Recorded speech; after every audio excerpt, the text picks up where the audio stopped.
Washington must close four-star defensive tackle Umu-Cais.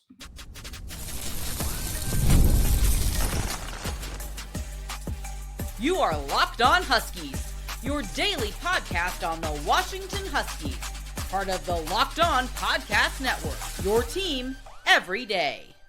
Welcome back in to another edition of the Locked On Huskies podcast. I'm Tomashoff. That's Lars Hanson. He writes with me over at Huskies Wire. Thank you for making this your first watch or first listen today, as we are part of the Locked On Podcast Network, your team every day. And just a quick reminder, since we're in off-season mode, make sure you subscribe wherever you get your podcasts, YouTube, Spotify, Apple Music, Amazon Music. Click that subscribe button, click the little bell as well, so you never miss when we post a new podcast, because we're still going to have breaking news, bonus shows, all that sort of stuff, and we think you're really going to like it. So please make sure you subscribe, and if you're audio only, leave us a 5-star review. All that really does help us out a lot. But Lars, we've got to talk about another really important weekend of visitors, and if Washington really could go 7 for 7, 8 for 8, after Samu Moala, a 4-star edge rusher from Lusinger High School in Southern California, decided to join the visit weekend. But there are a lot of really important prospects on campus this weekend. 4 stars like Jeron Jones, Mason James, but the guy we need to start with, who, for obvious reasons, we talk about position value in this class, Washington must close 4-star defensive tackle Umu-Cais. Is it fair to say this is the biggest must get for Washington? No, like half pun intended, 3/4 pun intended. In terms of my point is in terms of the size, the impact, like you mentioned. Okay, fair. I feel like go down that road. That was like the Vyhlidal, like that's a big get. Was an underrated, was like an unranked like 1-star or 2-star out of high school. Again, totally separate situation there with the academics and all that. But again, dominant player, and with Umu-Cais, it's a guy where academically checks all the boxes. And it just is really almost kind of crazy how when I talked to him right after he got the offer, like, I'm going to have to do my homework on Washington. I'm like, in my head, I'm like, okay, fair, whatever. You go do your homework. And literally, I think within like 3 or 4 days, he hit me back. He's like, oh, yeah, I will be definitely visiting Washington for sure. I told you I was probably going to. I will be definitely visiting Washington. And it was one of those where you could kind of just tell the tone in his voice was like, ooh, yeah, actually, yes, I would love to do that. And so is he the biggest in terms of like number one guy to get? Maybe he's like 1, 2, or 3. Again, like top 3, top 2, in my opinion, not 2. But you can make the case for somebody else to be 1. But he's right up there because of everything you mentioned. And anytime you can keep a priority West Coast target home, like that's a must get, must finish. Oh, absolutely. And like I'm not trying to refute my own point by saying he's a must close, but I think he's number 2 just because of all the noise that, and a lot that you and I had talked about somebody who's not visiting this weekend, but is on June 20th, and Kari Wilder. I just think that in terms of what this class needs and how many different positions he can play up front, that's one of the most important things, because T.I. is a true defensive tackle, where he can certainly align in a couple different spots in the middle, but he's going to do that. Whereas with Kari, you can play him anywhere from a true 3-tech to probably a stand-up outside linebacker if you want to, because he has that kind of versatility, athleticism, and motor. But you can take a lot of those same traits and just apply them to T.I., who is just such an impressive pass rusher for where he is at this point in his just not college, even his high school career, because you say it all the time that he looks like a 2025 recruit because of how well he understands the game. And that's something that really, for anybody who out there that likes to watch film, when you go to turn it on, it's, oh yeah, he understands leverage. He understands something that Derek Coleman Bruce and I talked about when he came on the show a couple weeks ago. And it's, hey, I know that I could just overpower everybody in this league, but that's not going to help get me better at the end of the day. And that's something that he understands so well. And it's something that's so impressive in a class where we know Washington wants to take 5, 6, maybe even 7 defensive linemen. And having somebody like that, who's a true just interior defensive tackle sort of guy, is so important, where it's not even just who you're losing over the next couple of years. It's making sure you get high-end guys like this year in and year out is what makes a just truly elite defense, which is something we've seen Washington do before on the interior of the defensive line and just truly throughout the defense in general. But especially when you can get a guy like this who is just built for Big Ten play and for whatever reason hasn't gotten as much attention nationally as he deserves, you need to close a guy like that ASAP. Absolutely. Well, I think that's the key. When you say was he 1 or number 2 in terms of your priority targets, it's it doesn't mean which one would you rather 1 or 2. That's why you need to load up along the defensive line. And again, you look at the production, the impact that he makes. That's also why I say he's a 2025 recruit. Is if I just told you his stats, like not freshman, sophomore, junior, told you here's the total tackles, here's the total sacks, and everything, you would have thought That was his high school stats like 2 or 3 years ago. And that's kind of why he's just so important to get. But the other thing you think about is building off of each other, where Wilder's coming in the June 20th weekend, like you mentioned, it's getting that positive momentum, getting a David Schwartz to come in with another 4-star along the defensive line. Like if you can get that one, is when these dominoes finally start to fall, because that's the thing that we both heard is Washington in a great position for all these guys. So when we say like must close at least 4 visitors, like I think it's going to be more than 4. Now, is it this specific weekend? Because you look at the other guy, where does Mason James fall on your list in terms of, if I give you a top 5 of guys to close on, in my opinion, he's 3. And just because when you talk about the combination of impact that he's going to have on the offense with or without Van Spafford, by the way, in terms of the other but inside receiver that they're looking at. You look at where he's located, the Midwest region, beating out Oklahoma, beating out a few other schools that he's looking at. That's significant. Texas, again, Washington's beaten Texas enough already on the field. So I think, getting another win on the recruiting trail is not that big a deal. Also, John Mills last year's flip as well. You just look at that and think, that's another statement that Jedd Fisch can make when you talk about the overall how you build out the 26 class. No, absolutely, because he was the next guy that I wanted to make sure we talked about for all the reasons that you just mentioned. Is he's one of those guys where it feels really funny when we were having the same conversation about Van Spafford a couple of days ago and how good of a fit he is for this offense, but everything that we said about Vance applies to Mason James, which is why Washington is going so hard after both of these guys and is more than willing to take both of them in this class. It's the skill sets are very similar, but you can find a way to make it work with both those guys. And as they continue to stack talent, which is the most important thing, year in and year out, getting multiple guys like that in the same class is something that helps whoever is going to be at quarterback by the time they're juniors and seniors, because it won't be Damon Williams, whether it's Derek Zammit, Dash Byerly, Tristan Keeney McMillan, somebody else down the line, whoever it is, having as many talented pass catchers as possible is very, very important to that. And guys who, like we talked about with Derek Zammit, is such a good fit for the offense. All of those things are so, so important. And just having as many of them, especially, the other thing that is more, I don't want to say it's more important, but something that is just as impactful is the fact that he's from Oklahoma and a 4-star who is not from Washington's traditional recruiting footprint. As you try to establish yourself in the Big Ten, it's very important to go out and get those guys from all over the country. And it's just as important to, stay close to home and get 4-star prospects that seem pretty ready to make a college impact, like 4-star cornerback Jeron Jones. Exactly. Well, that's kind of if you run a rundown, let's call it that top 5 that you talk about, do you have Jeron 4 or 3? And I think this is the weekend where you could kind of separate yourself if you're Washington. Where you look at USC, we know is a popular name for Jeron Jones. There's a couple other schools in the mix there as well. USC has kind of been on that, I don't want to say a hot streak, but since the Chad Bowman hire and all that. It's a hot streak. Again, we're a Washington show, so you don't want to totally, but it's also. I got to tip my cap, man. You got to tip your cap, but it's also a very USC thing to win the offseason, and let's see what happens on the field with Lincoln in year 3, year 4. So, there's certain things where with Washington, it's like Jedd Fisch is establishing himself. This is that establishing class. If you're able to get a Jeron Jones, we talked about the Derek Johnson, crystal ball.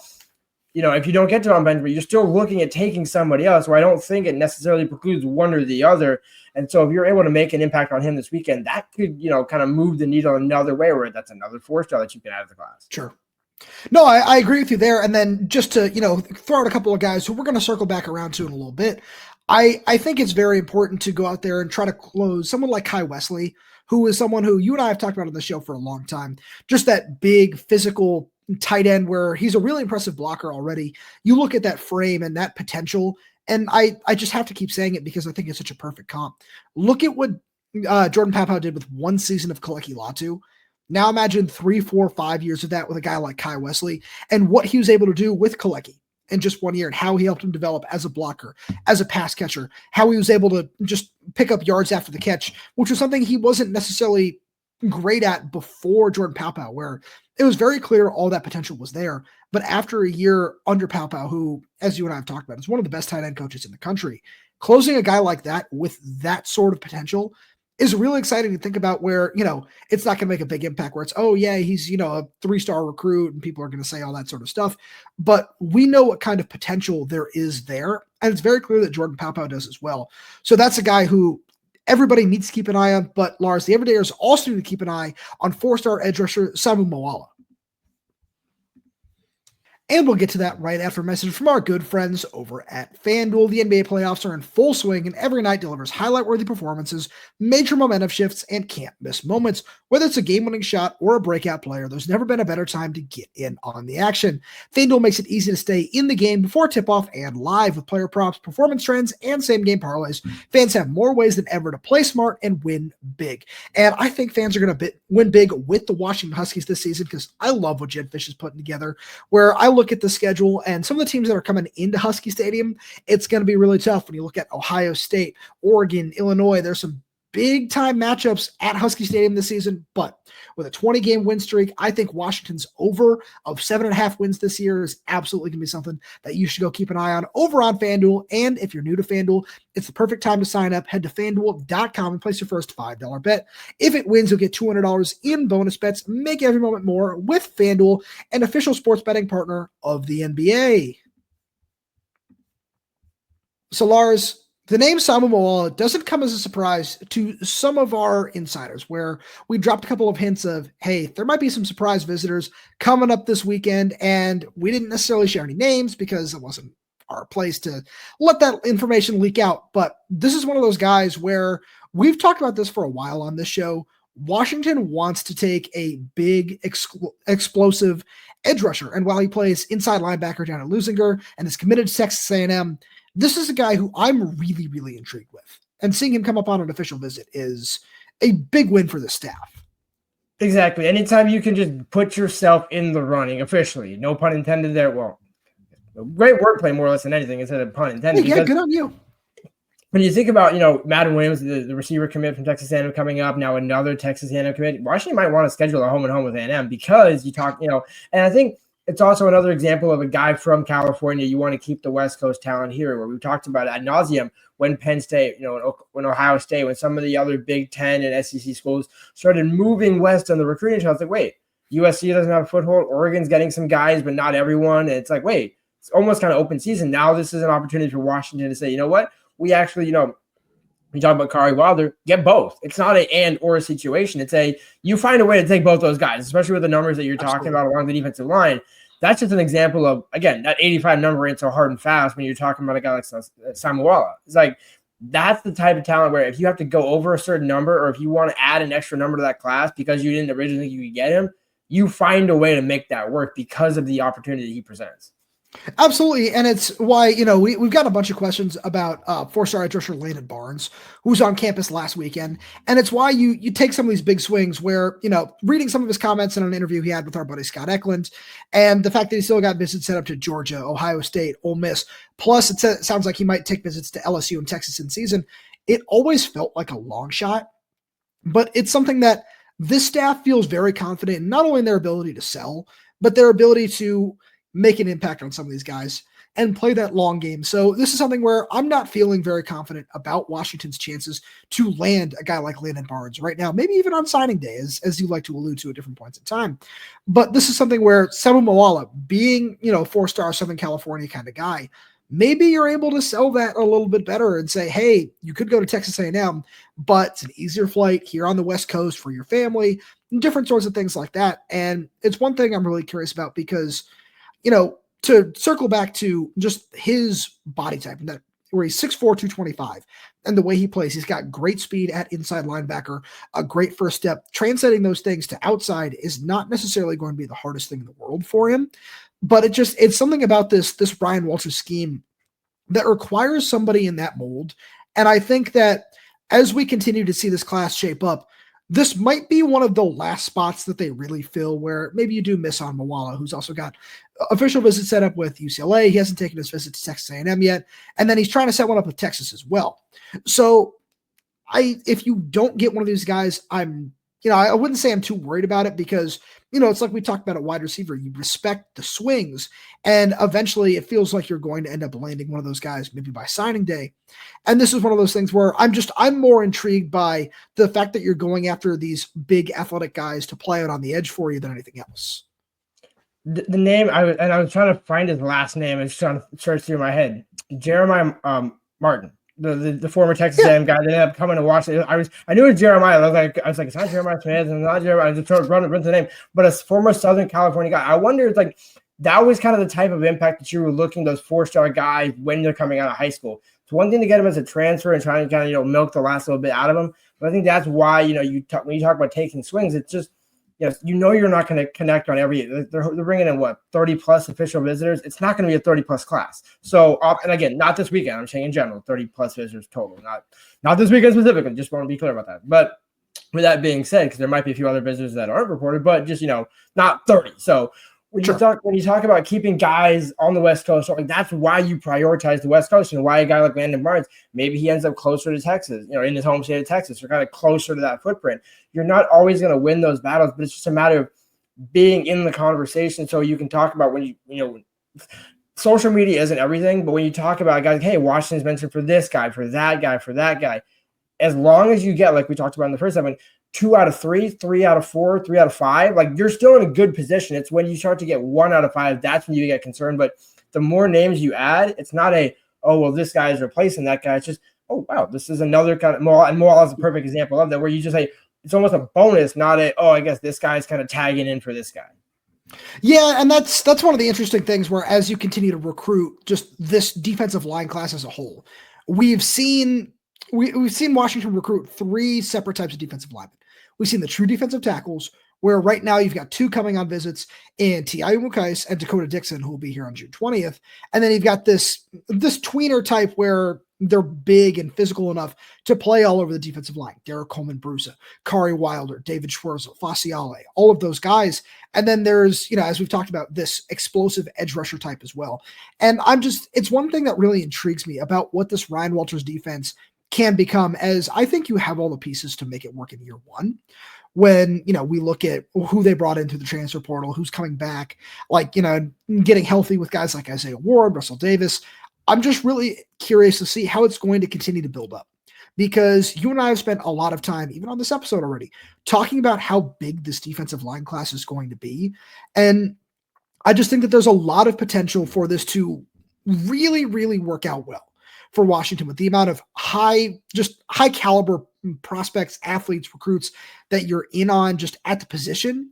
And as we continue to look down the line, to take 10 seconds to talk about a 2027 guy and Tavita Nonu at O'Day High School, who's the number 1 prospect in the state right now, I think they're doing pretty well on that front as well. But I just continue to look down the line, and Washington understands what it's like after, really not looking like it in the first year.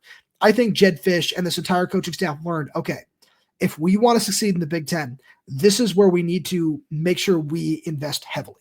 And it's not like you weren't going to, invest heavily in the Derek Coleman-Bruces and the Kari Wilders of the world, but you understood how many top-tier guys like that you really needed to succeed. And as you continue to move forward, I think, to bring it back to Moala, bringing in more guys like this for visits, whether you get them or not, still says something, because it's not only we understand what it's like, but as you said, if you take enough swings, you are going to make sure that you hit on a couple of these guys.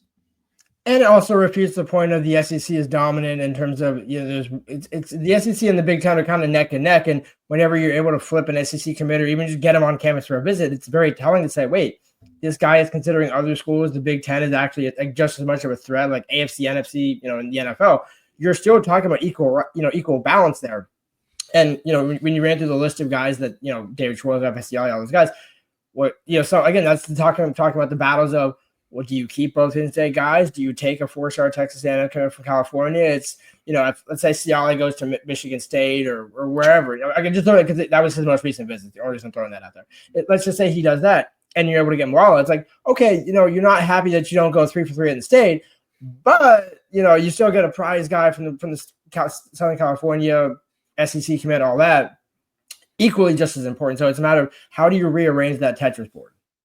Yeah, and that's one thing that's going to be really interesting. But, to push back on a little point that you might have just had, Lars, I feel like Washington has a real shot to get everybody that's on campus this weekend.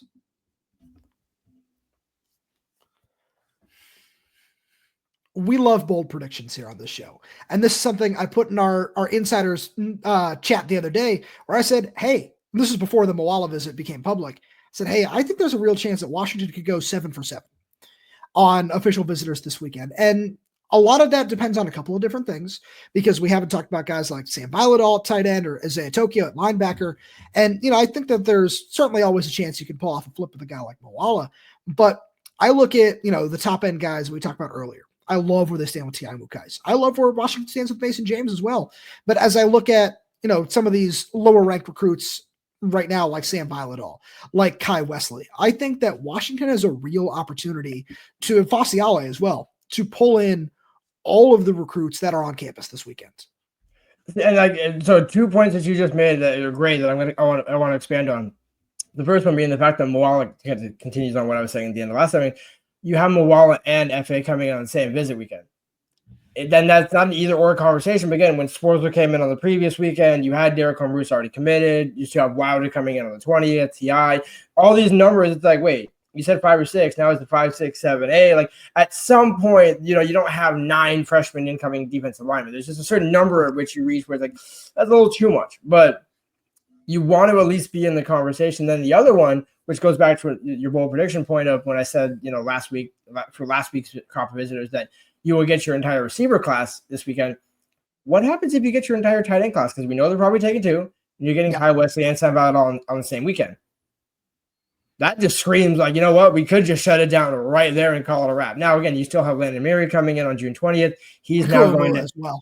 Exactly. And so clearly you're still in the conversation. And both guys the 2 louder guys seem to be very high on Washington as well.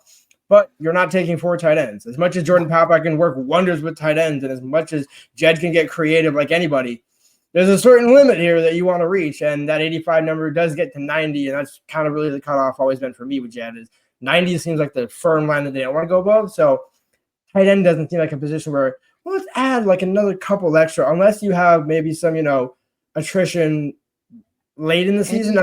I think that would be when you start to see another flip of a third tight end. It would be like if somebody else kind of has that there. Exactly, but that would be the only time.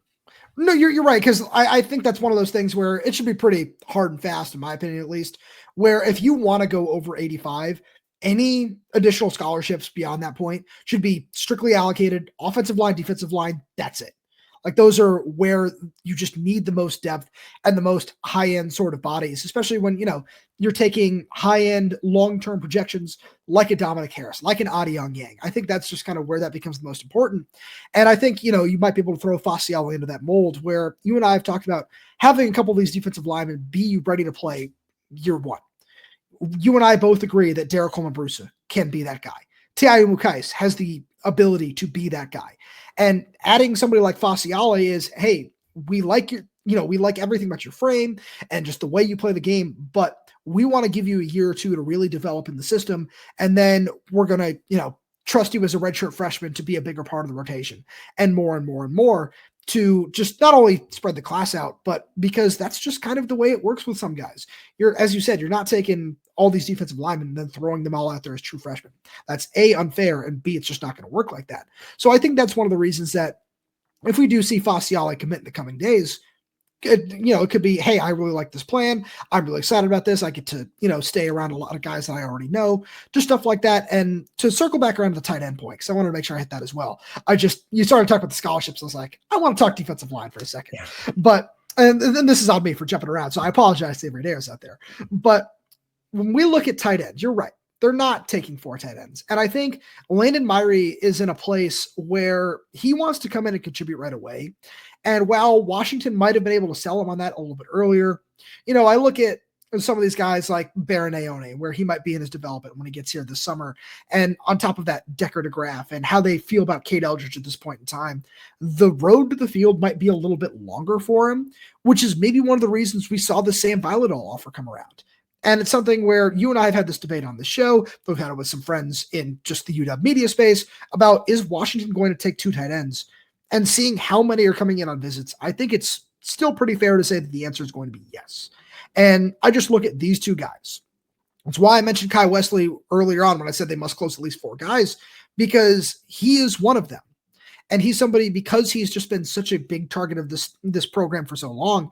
And then Sam Vyhlidal, you go turn on that film and it's a big athletic guy who moves so well. And it's, yeah, that guy might not be ready to play for 2 or 3 years.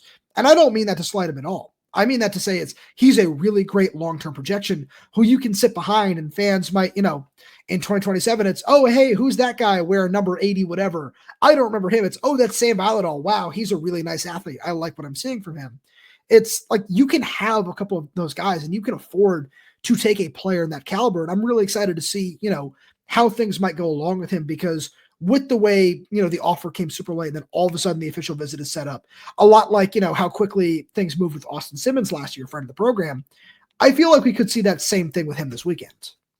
I mean, Jordan Papa also does wonders with the state of Oregon recruit tight ends. When you think about Jacob Cotton, he's done, like, the amount of tight ends he's pulled from the state of Oregon might be more than any other coach like that I can think of. Like, if you go across the country, even for Oregon State and Oregon, just like, I don't think there's been as many tight ends that go from them to Washington, especially with Jordan Papa. I think it's also kind of a perfect balance between the two. Where you look at Kai Wesley, the big body, Sam Vyhlidal, kind of the not tweener of the group, but of the two, you're thinking more so tweener, where not exactly like Austin Simmons, but not anti-Austin Simmons, more like the Baronioni type, where he's like one or the other. But this is a conversation where, we know how high Landon Murray likes Washington. We know how, some of these other guys do. But it's a matter of, like, that June 20th weekend, we always talk about, hey, it almost seems like if you're coming up on that June 20th weekend, you're going to commit. But then it's almost like, well, you got to still make it to that weekend before your spot gets taken. And I think that's kind of the caveat with all these where, like Landon's going to Baylor, I think, sometime either this week or the next couple of days, which is also funny because he was supposed to go to UNC like tomorrow or the next day after that. So again, everything is fluid in this day and age, especially in this time of year for people that don't know a ton about recruiting. It's kind of like, think about, when you parent, you have a high school son or whatever, son or daughter. It's like, you don't know how they're going to act 2 hours from now. It's like, like very hot and cold here. So, it's like, if they're changing on a whim, it's not because the school's not trying or your coaching staff's not, good recruiters. It's just, you got 17, 18-year-old kids making it a big decision. And so I think it's always a hard choice when you're talking about, man, this guy's been up to Washington 3 times, but he got, his position got jumped by 2 other guys. The business, and that's being in all those conversations is the key for Washington, where you don't end up on the short end of the stick. Yeah, absolutely. And you talk about that last visit weekend. You set me up perfectly, because the one guy we haven't mentioned yet is Ezaya Tokio. I know we've said his name, but it's something where I'm curious to see how this linebacker class is going to shape up, because we know who their number one target at the position is right now, and that's Ramsack Fruin. There's no ifs, ands, or buts about it. And he's somebody who is coming up on that June 20th weekend, and I fully expect them to close him. I just absolutely love his talent, and I think no matter what his ranking is, he could end up being one of the best players in this class. And I say that because him and Ezaya Tokio are very similar players in terms of they're both listed at somewhere between 6'3" and 6'4", 200 and 205 pounds. And they're very big, athletic, versatile players who can play inside linebacker, who can play outside. And, with Ramsack, he's got the ability to maybe move to edge full time if he gets big enough. Or, he's got the athleticism to play strong safety and play in the box if you need him to, like from that position, a lot like Donovan Robinson. So I'm curious to see what's going to happen with that. And, to just parlay this into the perfect visit conversation that we're having, I think Ezaya is very high on Washington. And I think that he could commit if Washington just says, yeah, we don't want to wait any longer. We want to make sure we wrap you up right now. And I think that would be a very solid take for Washington. I'm just curious to see how that one is going to work out down the line when I look at this June 20th weekend. And I say, it's not just Ramsack Fruin is coming in, it's Wasi Lalobi as well. And how you might feel about him, who is certainly, like, he's got that Alfonso Tupatal in his game where you could move him around the formation as well. But with his size and his physicality, he might be best suited as an inside linebacker, just, looking at what this class is going to look like. But are you going to take 3 more linebackers after taking 3 last season? I know Donovan Robinson is playing safety as of right now, but let's see how his just body continues to grow and develop, because I could see him moving into that inside linebacker role as well, since that's what he was originally taken as. And I'm curious to see how the numbers are going to shape up on the back end of this defense. And that could prohibit Washington from going perfect in terms of the visitors this weekend, but it could also just lend a hand and say, yeah, we want to make sure we wrap up that guy right now. I'll give you a great segue. This is one where it's a perfect opportunity no matter how this ends, because the way you talk about linebackers, whether Jacob Manu plays this season or not, he could come back in 2026. So then you're talking about ZRS and a few other, Jonathan Epperson, a few other guys that, we thought maybe would make that jump in 26. Well, it's like if Manu's there, eventually some of those numbers are only going to work out so well, but you're still in the conversation. You're still having that discussion. I think they probably take 2. I don't think they take 3. And I think the interesting thing is, I think Wassey's the enigma in the room because I think you get Ramczak and I think you can get Ezaya Tokio. Does Wassey end up just staying with Stanford, go there for a year or two? And by the way, if you want to the portal out of Stanford, go for it. Like, that's, you make that decision. Sure. Or by the way, go to Stanford, ball out. Oh, who is the linebacker? Oh man, names escape me. He got drafted by the Colts a couple years ago. Bobby Okafor. So another example of a Bobby guy Okirike, yeah. Oh, okay, exactly. Sorry, Okafor. I don't know why I said Okafor. Anyway, but exactly. Where a guy where ended up going to Stanford was a highly coveted guy, kind of just decided to go to Stanford and still ended up getting drafted, went to the NFL, still had success. And by the way, now at a Stanford degree. So I'm not recruiting against Washington, but I'm saying there's ways in which, they're bringing in visitors, but here's how this could break down if you're Washington. It works out for everybody is probably the best way to put it. Lars, as always, thank you so much for being here. Thank you to all of you for tuning in. We really do appreciate your support. We got so much more fun stuff coming for you throughout the offseason. So please make sure you subscribe wherever you get your podcasts. Whether it's YouTube, Spotify, Apple Music, Amazon Music. We're there. We're everywhere. We're updating this channel with new content every single day. So make sure you click that like button, click that little bell so you don't miss when we post a new video. If you need questions, comments, concerns, drop them right down below in the comment section. And if you're audio only, please, if it's a 5-star review, as it does help us out a lot. Thank you so much for tuning in, and we'll talk to you on Monday.